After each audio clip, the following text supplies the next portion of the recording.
안녕하세요. 지방에서 살고 있는 30대 여자입니다.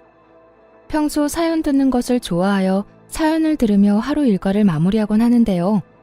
사연을 들을 때마다 내 사연도 보내봐야지 생각만 하다 오랜만에 쉬는 날이 생겨 이렇게 사연을 쓰게 되었습니다. 저는 첫사랑과 결혼을 하게 된 사람인데요. 저만 남편이 첫사랑이 아닌 남편 역시 제가 첫사랑이었어요.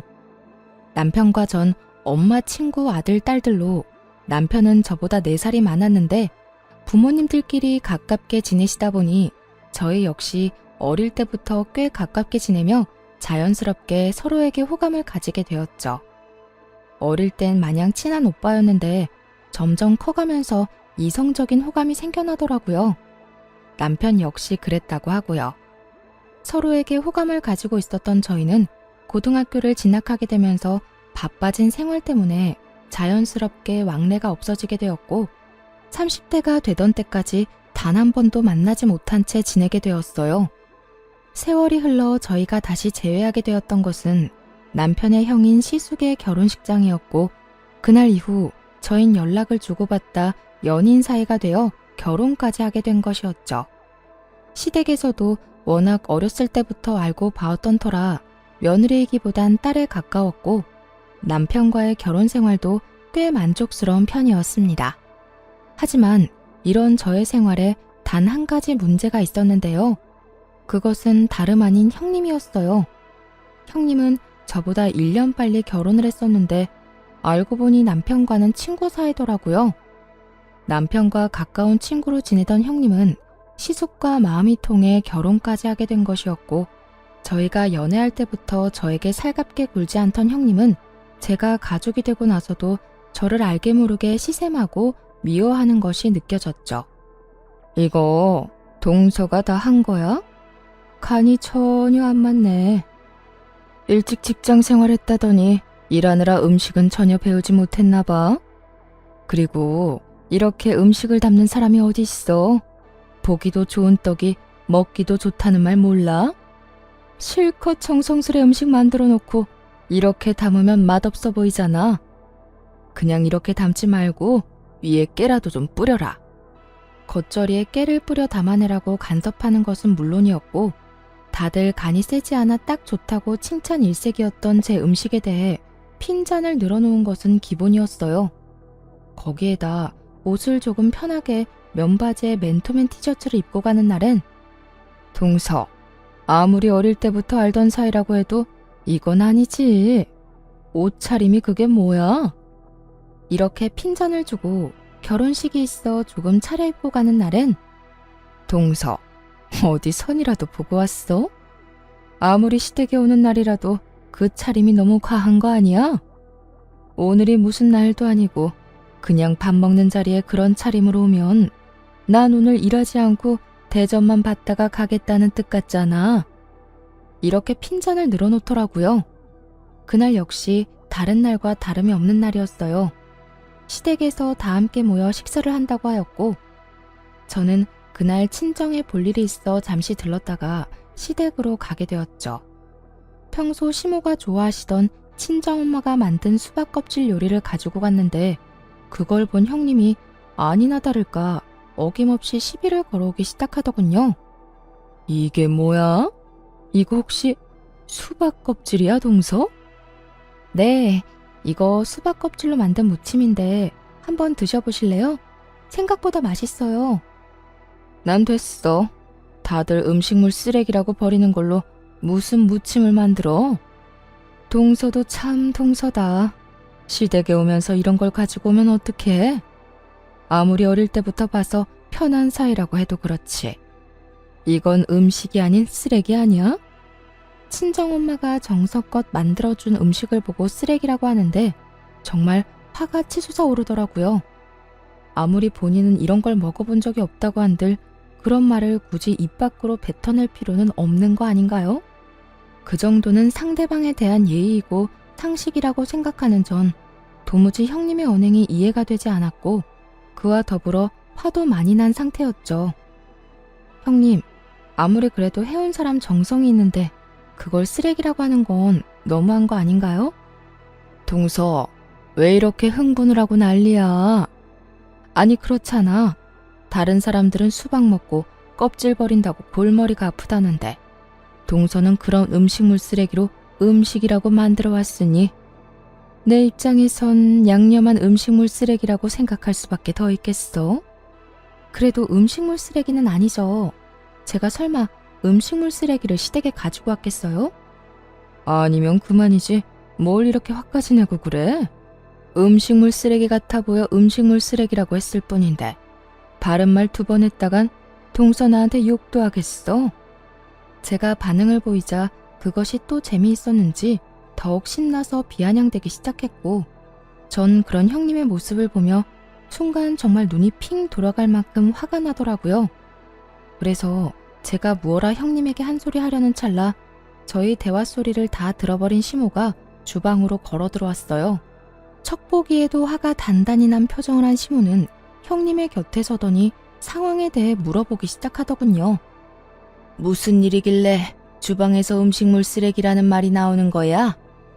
전 당연히 아무 말도 하지 않았고 수박 껍질 무침이 저희 엄마가 해준 음식이라는 것도 시모가 그것을 좋아한다는 것도 전혀 알지 못하는 형님이 무침을 가리키며 신나서 시모에게 이르기 시작했어요.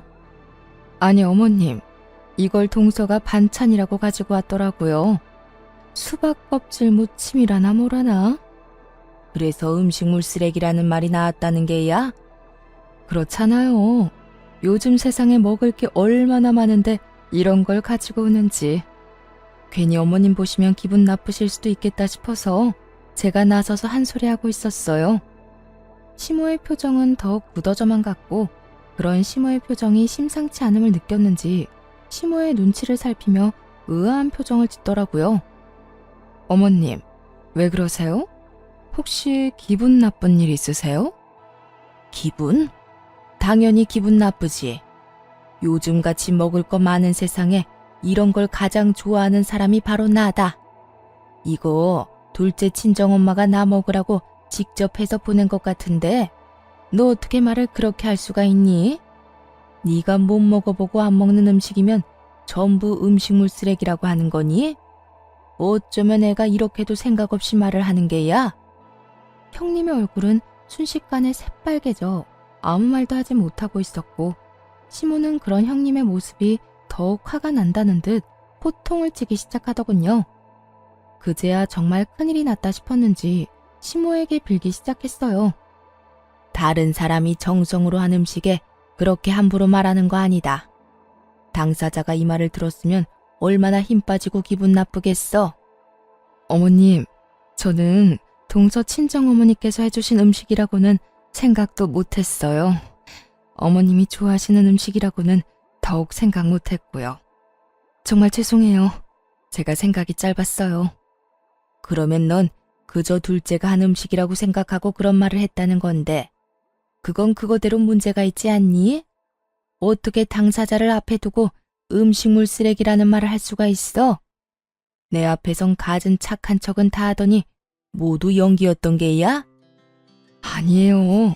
그런 게 아니라 저도 모르게 나온 말이에요. 정말 죄송해요. 동서, 기분 많이 상했어? 내가 미안해. 앞으로 조심할게. 형님은 시모에게 용서를 구하는 것도 모자라 저에게까지 사과를 하는 태도를 보였지만 시모의 마음을 돌리기엔 이미 늦은 듯 하더라고요.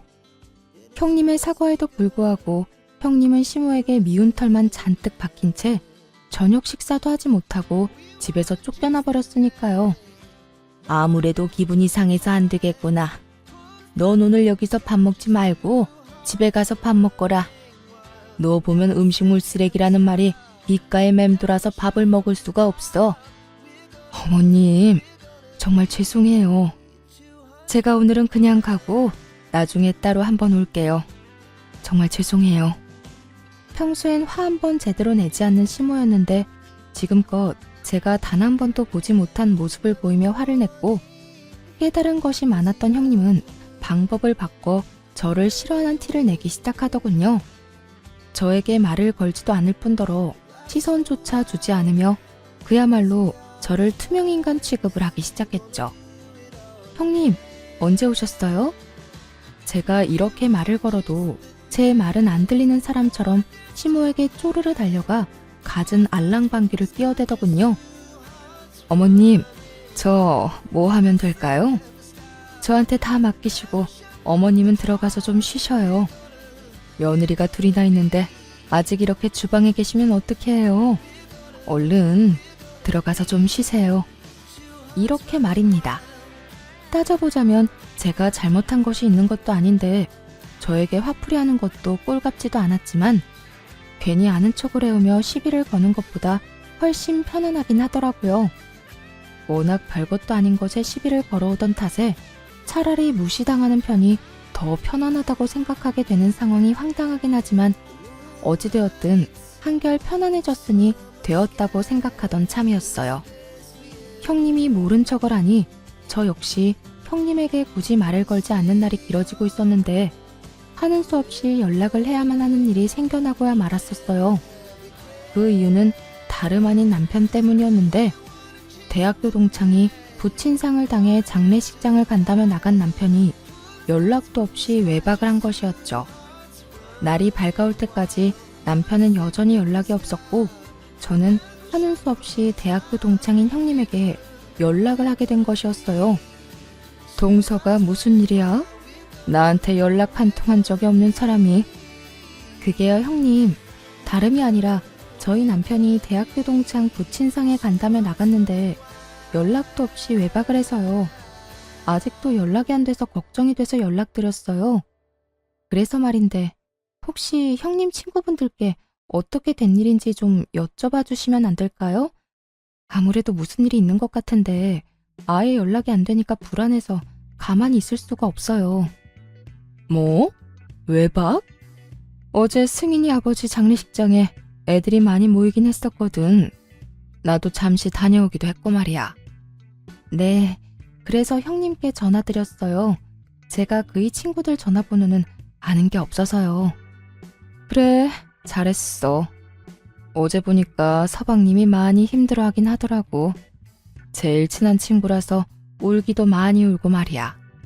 아마 그 정신에 정신없이 손님 받고 이런저런 일 하느라고 연락도 못하고 잠들었나 보네. 술도 한두 잔 했을 테고 말이야. 있어봐. 내가 친구들한테 연락 한번 해볼게. 남편을 대신해 갖은 변명을 해주더니 친구들에게 연락해봐 주겠다며 전화를 끊더라고요. 그리곤 얼마 지나지 않아 다시 연락이 왔고 남편의 소식을 전해주었어요. 동서, 걱정하지 마. 내 말대로 거기서 잠든 게 맞는다고 하더라. 아, 그래요? 다행이긴 하네요. 연락도 없이 외박한 적은 처음이라 5만 가지 상상을 다 했지 뭐예요. 왜 안 그렇겠어. 나라도 그랬을 거야. 어쨌든 서방님 어제 장례식장에서 손님 다 받고 새벽녘까지 승인이랑 둘이 울고불고 하다가 잠들었다고 하더라. 그러니까 동서도 오늘은 잔소리하지 말고 그냥 넘어가줘. 서방님이 오죽했으면 동서한테 연락할 정신도 없었겠어? 네, 감사해요 형님. 덕분에 이제 마음이 한결 편안해졌네요. 고맙기는. 동서도 좀 쉬어. 잠 한숨 못 잤겠네. 앞으로 내가 동창들 만나거나 하면 따로 동서한테 연락해 줄게. 전에 본 적 없는 호의를 저에게 베풀어주고 있었고 전 그런 형님이 의심스럽기는커녕 이런 면도 다 있다며 정말 진심으로 고마운 마음을 가지게 되었죠. 그 당시엔 제 뒤로 무슨 짓을 하고 있을 거라곤 전혀 상상도 하지 못한 상태였고 아무리 저와는 사이가 좋지 않다고 한들 같은 여자로서 저에게 그런 거짓말을 하지 않을 거라 믿어 의심치 않았던 상황이었습니다. 형님의 말에 안심을 하고 남편을 기다리고 있으니 하루 사이 많이 수척해진 남편이 집으로 들어오더라고요. 남편은 저와 눈도 제대로 마주치지 못한 채 주저리 외박 사건에 대해 변명하기 시작했어요. 여보, 미안해. 나도 모르게 지쳐서 잠이 들어버렸지 뭐야. 사실은 친구 아버지가 나를 아들처럼 여기고 엄청 잘 대해주셨거든. 대학교 때 우리 데리고 낚시도 다녀주시고 우리가 크고 작은 사고 칠 때마다 다 도와주시고 하여튼 나한테는 아버지랑 같은 분이라고 생각했는데 그렇게 갑자기 돌아가시니까 어제 감정 주체가 안 됐어. 아무리 그래도 당신한테 연락은 했었어야 했는데 술도 한잔하고 많이 울기도 해서 나도 모르게 잠들어 버린 거 있지? 그렇지 않아도 형님께 들었어. 워낙 친한 친구였다는 것까지 말이야. 연락도 없이 외박할 사람이 아닌데 온다 간다 말도 없이 안 오니까 걱정했던 건 맞는데 그렇다고 화가 난 건 아니니까 그런 걱정은 하지 마. 그나저나 좀 괜찮아? 친구는 어때? 좀 진정됐어? 정말 진심이었어요. 이때까지만 해도 정말 남편에 대한 걱정이 앞섰을 뿐 그 어떤 의심은 하지 않고 있었는데 그 다음 남편의 입에서 나오는 말로 인해 상황은 180도 바뀌고야 말았습니다. 어? 하진이 진정되는 거 보고 바로 왔어. 어쨌든 미안해. 다음부턴 이런 일 없도록 할게. 그래. 일단 들어가서 쉬어. 혹시 여러분은 눈치를 채셨나요? 부친상을 당한 친구의 이름이 형님이 말해주었던 친구의 이름과 다르다는 사실을요. 남편은 제 말에 알겠다고 하며 안방으로 들어갔고 전 그런 남편을 보며 의심을 품게 되었죠. 정신이 없다면 이름 정도는 헷갈릴 수 있다고 생각할 수도 있겠지만 그때는 정신이 없기는커녕 정신이 또렷해졌을 때일 뿐더러 남편도 남편이지만 형님이 이름 따위를 헷갈릴 일 없다고 생각했어요. 그 순간 형님이 남편을 대신해서 했던 변명들도 어쩌면 거짓말일 거란 생각이 들기 시작하더니 남편의 모든 행동이 수상하게 보이더군요. 우선 남편의 생활을 지켜보니 일정한 패턴이 있다는 것을 알아채게 되었어요. 남편의 늦는 날엔 꼭 등장하는 인물들이 있었는데 그건 대학교 동창들이었죠. 그때마다 형님은 기다린 사람처럼 저에게 연락을 해와 남편의 알리바이를 제공해 주었고요. 동서, 이야기 들었지? 오늘 친구 모인다는 거. 아, 네. 아까 연락이 와서 급하게 잡힌 약속이라고 저녁 먹고 가볍게 한잔하고 온다고 하더라고요. 나도 잠시 들렸다가 방금 집에 들어왔는데 오늘은 남자애들끼리 모여 있더라고. 내가 동서한테 보내주려고 사진까지 찍어왔어. 전화 끊고 보내줄 테니까 보고 안심하라고. 다 동서가 아는 친구들일 거야. 이렇듯 형님은 늘 본인은 집에 먼저 왔는데 남편은 친구들과 있을 거라며 남편의 증인이 되어주었고 본인이 말한 대로 사진까지 보내주며 제 의심을 잠재우려고 노력하고 있더군요. 한번 시작된 의심은 점점 더 커져만 갔고 도저히 그냥 있을 수는 없더라고요. 전 그 모든 의심스러운 상황에 종지부를 찍고자 흥신소를 이용하기로 했고 며칠 뒤 흥신소에서 전해받은 자료들은 과히 충격적일 수밖에 없었습니다. 사모님, 제가 자료는 다 보내놨습니다. 확인해 보시면 되시고요. 예상하셨다시피 남편이 외도를 저지르고 있던 게 맞더라고요. 상대는 대학 동창으로 그쪽도 결혼을 한 상태였고요. 제가 조사한 바론 남편 형수하고도 관련이 있는 것 같더라고요. 두 사람이 만나는 날엔 거의 대부분 그 형수라는 사람이 처음엔 함께 하다가 자리를 빠져주는 식으로 동창들 눈을 피했고요. 사진이랑 대화 녹음한 것도 있으니 다 확인하시고 연락해주세요. 들어보니 남편은 외도를 저지르고 있는 것이 맞았는데 상대는 다름 아닌 남편의 동창이자 형님의 절친이더라고요. 녹음된 파일은 남편과 상간녀의 대화였는데 두 사람이 어떻게 시작되었는지 낱낱이 녹음되어 있었죠. 그래서 자기는 언제부터 날 좋아했는데? 그걸 모른다는 사실이 정말 놀랍다. 나 자기 대학교 때부터 좋아했었어. 오랫동안 자기 좋아하다가 도저히 안 되겠다 싶어서 우정까지 포기할 마음으로 고백하려고 했는데 웬 여자랑 결혼한다고 하더라? 내가 그때 얼마나 속상했는 줄 알아? 첫사랑이랑 다시 재회해서 결혼한다는데 내가 진짜 할 말이 없더라. 진작 말하지 그랬어. 그랬으면 우리가 이렇게 힘들게 만날 일도 없었을 텐데 말이야. 그러게. 나도 이렇게 될 줄 알았으면 진작 고백하는 건데. 하여튼 우린 지영이한테 고마워해야 해. 어찌되었든 지영이가 우리 다시 연결해준 거 아니야. 이렇게 유부남 유부녀가 되어 만나게 됐다는 게 좀 그렇긴 하지만 말이야. 하긴 형수님이 중간에서 우리 계속 만나게 해주고 마음 전해주지 않았더라면 우리가 이렇게 서로 마음을 확인하고 서로 좋은 시간을 보낼 일도 없었겠지. 거기에다 형수가 요즘 우리 집사람한테 나 알리바이를 다 대줘서 자기 만나는 게 얼마나 편한지 몰라. 글쎄 사진까지 보내준다더라. 우리 다 같이 모여있는 사진 말이야. 그것도 남자들끼리만 모아서 말이야. 지영이한테 정말 고맙다. 그나저나 자기는 이혼 생각은 있는 거야? 언제까지 이러고 만날 거야? 나야 당장이라도 이혼하고 싶지. 그런데 무슨 계기가 있어서 이혼 말이라도 꺼내볼 거 아니야. 괜히 급한 마음에 이혼 이야기 꺼냈다가